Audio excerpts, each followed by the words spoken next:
Here we go. We're underway. So my name's Chris Auld. Welcome to our fantastic session about building accessible, rich internet applications with Silverlight. My name's Reed Schaffner. I'm a technical product manager on the Office team, that product that you guys never hear about at this conference. And I'm a hobbit from New Zealand. So I'm here because I happen to sit on the W3C on the ATAG standard and do a lot of our work around accessibility. And I'll try not to look at Chris. So 20 minutes, so we'll get in as much as we can about accessibility and Silverlight in that respect. First, why does it matter? We'll talk about some of the good reasons, some of the reasons that you should do it out of your heart and for addressing a big audience. And then we'll talk about the stick, so some of the legislation that's out there that forces you to do it as a web developer. So we're going to run through what we've built. And what we've built is an accessible Silverlight reference application. So it's really an application that you can pick up. We're going to ship all the source code for it that shows you how to build out accessibility into your Silverlight apps. We're going to talk about how we did that, some of the key accessibility considerations we made. And we'll also talk about some of the APIs that we use within Silverlight to really surface that accessibility information. Mm-hmm. And then we'll close with some resources. So we're thinking about 3 to 5 resources. We can give you all the information that you'll need to produce accessible Silverlight implementations of your own. And visit our site. The link's at the end. Yep. So what is accessibility? Well, it's different things to different audiences, to different people altogether. Obviously, if you're 5 years old, it might mean that you're not able to get on a ride. If you have a disability, it may mean something completely different. It spans a number of categories. A lot of times people seem to think of blind as disabled, right? They have the loudest advocacy groups, and it's certainly the most impairing difficulty in many respects. That said, it could be color blindness. It could be low vision. It could be low peripheral vision. It could be color blindness, right? 8% of males can't see the difference between red and green. Dexterity, right? So things like carpal tunnel syndrome. Limited movement, hearing, so reduced hearing, obviously. Language and learning difficulties like ADD, which Chris has. So it's very serious, and in terms of how people think about building for accessibility, it spans all of these different topic areas in one way or another. Now, we mentioned before the carrot. So there's good reasons to do this, right? If we look at the work population over the last 50, 10, 5 years, as baby boomers become a more sizable and prevalent part of the workforce, the average age goes up considerably. And so the need for assistive technologies as people's vision starts to evolve, and that's what this graph shows, by the way, is kind of the aging skew over time. The need for these technologies goes up considerably. As we look across the worldwide population, especially in emerging markets where blindness and other disabilities like illiteracy are more prevalent, there's hundreds of millions of people around the world that you can't reach without assistive technologies. And then, of course, there's the fact that it just allows a population of people who otherwise wouldn't be able to experience new information. Of course, there's also the stick. And that being, around the world, there is legislation that addresses users with disabilities and providing web and any content and making it available to those people. So, for example, in the United States, of course, we have Section 508, which mandates different types of accessibility. In Europe, they have things like the Accessibility Initiative 2010 that requires websites to be accessible by then. So this is a big deal for a lot of people, and it can result in a huge monetary loss, as we've seen from different retailers and other sites within the US. So there's certainly reason to do this. So as Chris mentioned, the thing that we're going to show you is actually a Silverlight accessible DAISY player. DAISY is the Digital Accessible Information System. It is the digital talking book, as it's referred to. So it was invented in Sweden's libraries. It came out of a need originally to have a way to convert just regular textbooks into digital audio for archiving purposes. Today, it's an ANSI NISO standard that even in the US, textbooks, for example, for education, are required to be published in the DAISY XML format. So in its short, DAISY is an XML markup with SMILE, some MP3, so it's text synchronized with audio, as you'll see later. Great. So let's actually jump down and have a look at the demo. We are 4 minutes into our session already and really trucking along. So I'm running the demo here on a touch smart PC. And in order to view that up on the big screen, I'm going to pull it up in a desktop sharing application. Just because the old TouchSmart doesn't actually have a external video output. So here we've got our application, and Peter Rabbit, Beatrix I can start Power. playing Peter Rabbit. P-S-A-A-L-F-I-E-L-D Pod. Right? And so this is actually a DAISY talking book with MP3 files embedded, and those MP3 files are generated audio. We obviously have an interface here, and we've actually implemented what's called self-voicing on that interface. So I've just turned on self-voicing, and now if you look as I move around that interface, right, Next heading button. I can Previous start heading to pause book button. receive some of that audio. A few other interesting things I can do is we've got navigation note, gestural production input. note, the tale of Peter Beatrix Pop. So I can move through this book. Once lived with Image. 3. Just using gestures. Go into 3. All right? And we also implement find, and I'm going to get to that using a keyboard shortcut. Keyboard shortcuts are important for panel. accessibility. Find text So box. here I've hit the F key for find, and I'm going to search for garden, right? Because we're in a Beatrix Potter book, and obviously, you know, we're after the carrots, so we've got to go and find the garden. G-A-R-D-E-N. Searching for garden. And obviously, 5 results found. we've found 5 results. Searching's really important to people with a visual disability, right? We take for granted the fact that we can pick up a book and flick through the pages, right? People with a visual disability need to be able to search this content. Find text button. So I can then he tried to find his run way through straight and across actually the garden. continue playing my book. But he became more and more So I'm just going to pause that again. We've also got a configurable display mechanism because, again, people with visual acuity problems, sometimes they're sensitive to certain bright user interfaces. Maybe we need to scale that interface up. Display settings panel. So if I hit D, it's Change going to pull up my size display settings panel. And I can Change then size dialog. change the Change size size slider. Current size my is at UI. 120%. Current size is at 1. Change size and we button. scale the whole UI, right? Remember, Silverlight, vector-based.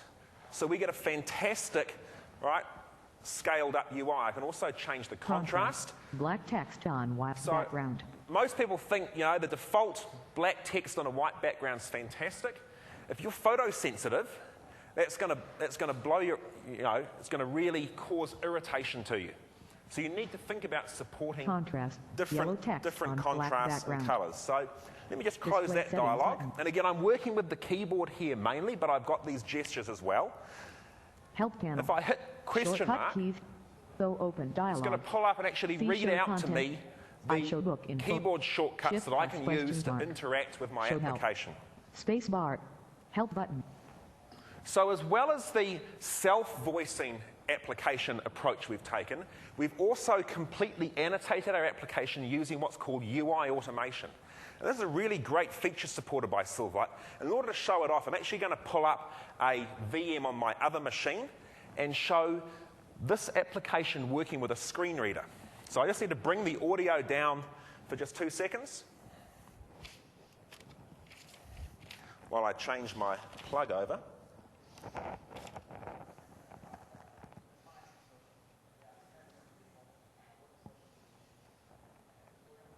And just close that. If I pull up my VM here, I've got exactly the same application.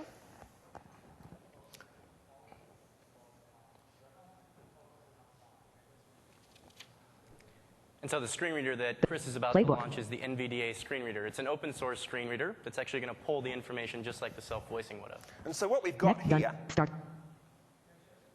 Windows Update. Windows DVD Maker. right? Windows Live Messenger So download. that UI is being read to me, but Buttercup. because Buttercup. we've Playbook. annotated our Silverlight application using UI automation capabilities, right, we get the Previous UI heading. read to us as well. Next Now, heading. the other great thing is Silverlight is UI automation aware out of the box. So in my content panel here, we haven't actually added any specific UI automation flags, The Tale of Peter Rabbit. but the screen reader will still read the content out to me, right? So, you know, you really should think about UIA as a great way to surface accessibility features out of the box in your Silverlight apps. UIA is also fantastic for doing UI testing on your application, so automated UI testing. So let's jump back to the deck. We're at 10 minutes 30, and we're tracking Baby pretty books. well. I'm just going to turn off the audio, otherwise my screen readers like to start talking to us again. And let's keep on tracking through this deck. So let's talk a bit about how we achieved this level of accessibility. So we did a few things. Some of those drivers around accessibility are things like providing an audio representation of our application. We'll talk about how we've achieved that, and there are a few different approaches you can take there. We'll talk a bit about scaling the user interface that you've seen. We'll talk about considerations around contrast and color, briefly about keyboard navigation, and then we'll talk also about alternate input devices. Obviously, you've seen one example here today with the gestural input. We borrowed Bill Buxton's touchscreen PC. Unfortunately, we didn't do the shortest demo of the day on it. So, when we think about assistive technology, we're thinking about how can we surface audio about our application. And there are a few approaches there. There are things like screen readers, and for that we're going to use a technology called UI automation, things like self-voicing through the speech API, and indeed just using simple old media playback using the media element within Silverlight. So what is UI automation, right? A lot of people didn't even realize that this actually existed in Silverlight 2.0. UI automation actually evolved from what was MSAA, or Microsoft Active Accessibility, which is kind of the API set that was used prior to Windows Vista. So UIA has a number of benefits. You've got a sample of a piece of code from the actual reader here. It is the accessibility API provided in Silverlight. It masks differences in framework. So for example, the caption element of a W32 button or the alt element of an HTML, those will both be called by name in UI automation. And it also exposes every piece of UI to whatever the client apps are. So for example, your screen reader that you were using are exposed as well. So that screen reader was reading it to me, but equally that screen reader might actually read the UI automation tags and output that to a Braille display. So we also implement self-voicing. At the moment, self-voicing in our application is only supported through IE. So we light up self-voicing in IE, and that's because we actually interop out using COM and ActiveX controls into the speech API. Some of the nice things we can do there is we can actually read out the UI. So if you remember when I went to find, it actually read out as I typed garden, and it told me how many search results we had. It does have some security implications, so you do need to turn on a high level of trust in the browser. If you are just building out Silverlight apps and you want to provide some degree of audio exposure through them, you have the media element there. Record some quality narration and simply surface that, right? Give the user an easy, non-visual way to discover that that functionality exists. And one last point around the media element. People with visual disabilities, right? To us, we speed read. People with visual disabilities like to turn the speed of narration right up. We can't currently do that in the media element, so just be aware of that. So we talked, we're running low on time, we want to leave time for questions, but it's got to be visible, right? But not too visible. Otherwise it's going to blast your eyes out. Yep, and the thing to think about with contrast, right, is it spans an entire spectrum, right? Again, there's people that look at different scale, there's people that look at white, and that's problematic for them. Black backgrounds are problematic for other people. It's hard. It's very, very hard to address all of the issues.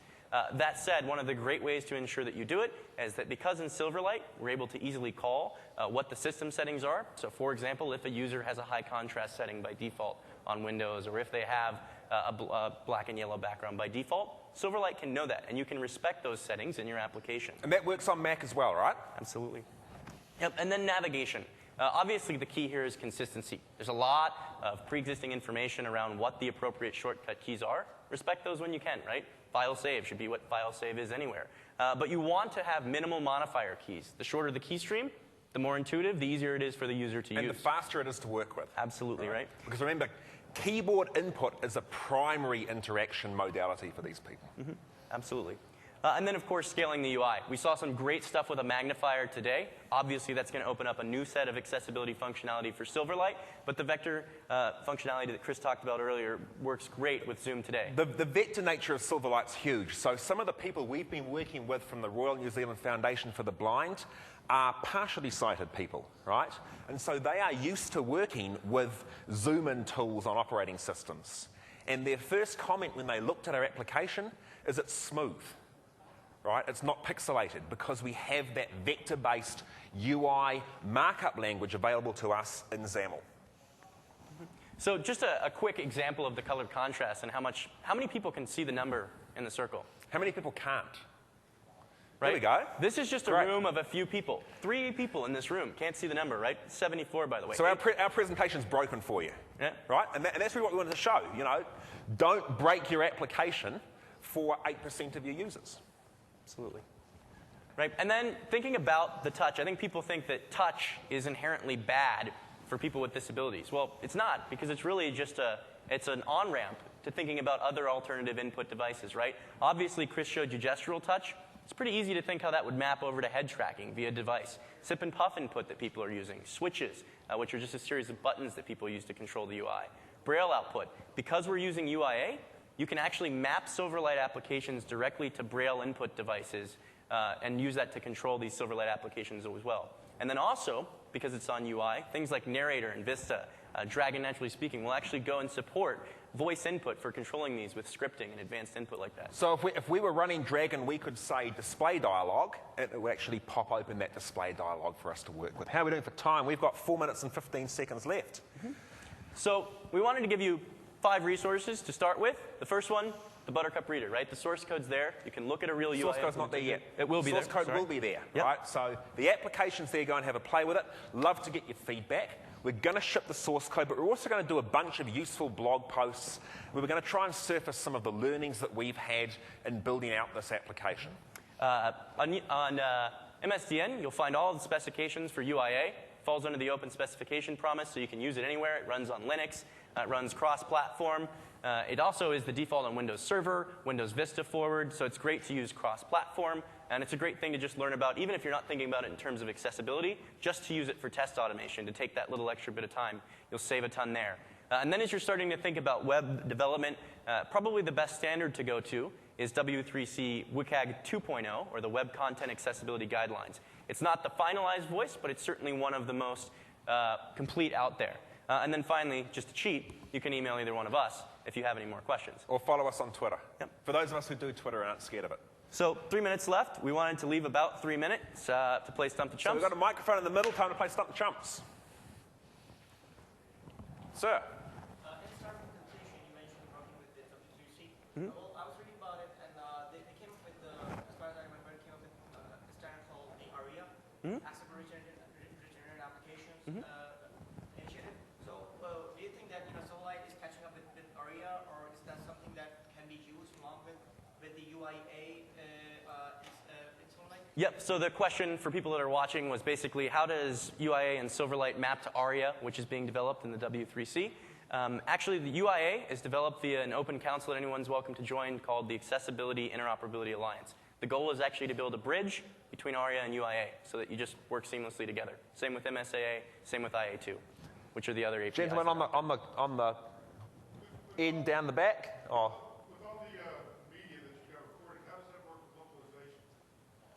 So we don't currently support localization yet. We have plans to support localization. And again, localization is the same sort of approach that we'd take for localization in any scenario.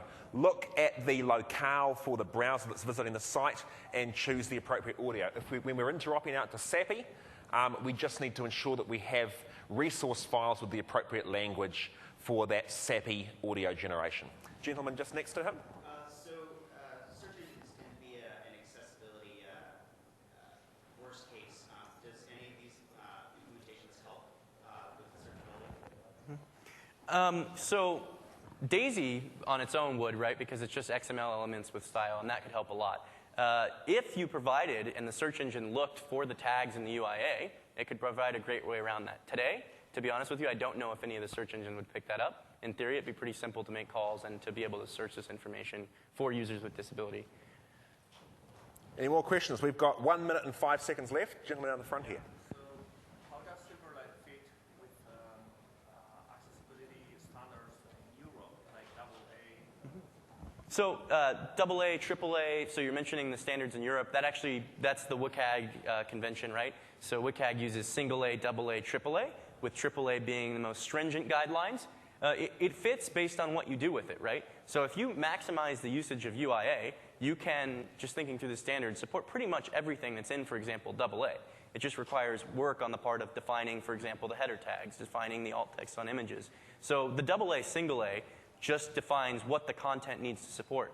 The support for it's there for your UIA. As a developer, you just have to design it in. Can you certify Silverlight application?